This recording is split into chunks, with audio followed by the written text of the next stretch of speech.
বিশ্ব সিনেমার সবচেয়ে মর্যাদাপূর্ণ আয়োজন কান চলচ্চিত্র উৎসব 2026 পৌঁছেছে তার চূড়ান্ত পর্বে। উৎসবের দ্বাদশ দিন অর্থাৎ 23 মে জুড়ে থাকছে প্রতিযোগিতা বিভাগের সিনেমাগুলোর পূর্ণ প্রদর্শনী, নির্মাতাদের সংবাদ সম্মেলন এবং সবচেয়ে আকর্ষণীয় সমাপনী আয়োজন। লাল গালিচায় তারকাদের শেষবারের মতো উপস্থিতি আর পুরস্কার ঘোষণার উত্তেজনায় মুখর থাকবে পুরো কান। কান চলচ্চিত্র উৎসবের দ্বাদশ দিনে শুরু হবে প্রতিযোগিতা বিভাগে নির্বাচিত সিনেমাগুলোর পুনঃপ্রদর্শনী দিয়ে। রিটার্নস অফ দ্য কম্পিটিশন শিরোনামে দিন জুড়ে আবারও দেখানো হবে আলোচিত চলচ্চিত্রগুলো।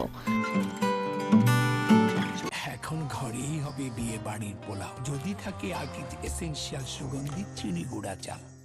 সকালে অনুষ্ঠিত হবে ভ্যালেস্কো গ্রিজবাক পরিচালিত প্রতিযোগিতা বিভাগের সিনেমা দাস গ্র্যাটমি অ্যাভেঞ্চারের প্রেস কনফারেন্স। উৎসব জুড়ে আলোচনায় থাকা এই সিনেমাটি নিয়ে নির্মাতা ও অভিনয় শিল্পীরা কথা বলবেন আন্তর্জাতিক গণমাধ্যমের সঙ্গে। এরপর অনুষ্ঠিত হবে লেয়া মিসিউস পরিচালিত হিস্টোরিজ দ্য লে নিউটের সংবাদ সম্মেলন।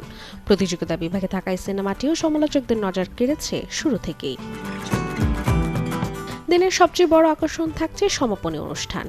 রাত 8:15 অনুষ্ঠিত হবে কান চলচ্চিত্র উৎসব 2026-এর জমকালো ক্লোজিং সেরেমনি, যা সরাসরি সম্প্রচার করা হবে। এই আয়োজনের মধ্য দিয়েই ঘোষণা করা হবে এই বছরের পামদার সহ বিভিন্ন গুরুত্বপূর্ণ পুরস্কার জয়ীদের নাম। সমাপনী অনুষ্ঠান শেষে অনুষ্ঠিত হবে ক্লোজিং প্রেস কনফারেন্স, যেখানে বিজয়ী নির্মাতা ও জুরি সদস্যরা অংশ নেবেন। Desk report, channel 24।